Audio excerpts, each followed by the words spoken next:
ಗುತ್ತಿಗೆ ಮೀಸಲು ನೀಡೋದು ಕಾನೂನು ಬಾಹಿರ ಅಂತ ಬಿಜೆಪಿ ವಾದವನ್ನ ಮಾಡ್ತಾ ಇದೆ.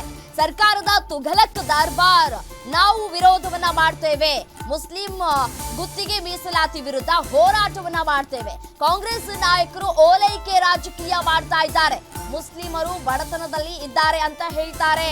ಸ್ವಾತಂತ್ರ್ಯ ಬಂದ ಮೇಲೆ ಕಾಂಗ್ರೆಸ್ನಿಂದ ಸುದೀರ್ಘ ಆಡಳಿತ ನಡೆಸಲಾಗಿದೆ. ಶಿಕ್ಷಣ ಕೊಟ್ಟು ಯಾಕೆ ಮುಸ್ಲಿಮರನ್ನ ಮುಂದೆ ತರಲಿಲ್ಲ ಅಂತ ಪ್ರಶ್ನೆಯನ್ನ ಕೂಡ ಮಾಡಿದ್ದಾರೆ BY ವಿಜಯೇಂದ್ರ.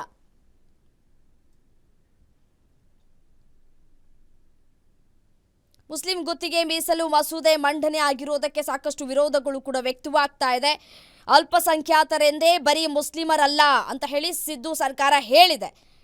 ಜೈನ ಕ್ರೈಸ್ತರಿಗೂ ಇದರ ಸವಲತ್ತು ಸಿಗುತ್ತೆ ಅಂತ ಹೇಳಿ ಸರ್ಕಾರ ವಾದ ಮಾಡ್ತಾ ಇದೆ. ಆದರೆ ಇಲ್ಲಿ ಮೇಲ್ನೋಟಕ್ಕೆ ಸರ್ಕಾರ ಏನೋ ವಾದ ಮಾಡ್ತಾ ಇರಬಹುದು, ಆದರೆ ಕ್ಲಿಯರ್ ಪಿಕ್ಚರ್ ಸಿಗ್ತಾ ಇದೆಯಲ್ಲ.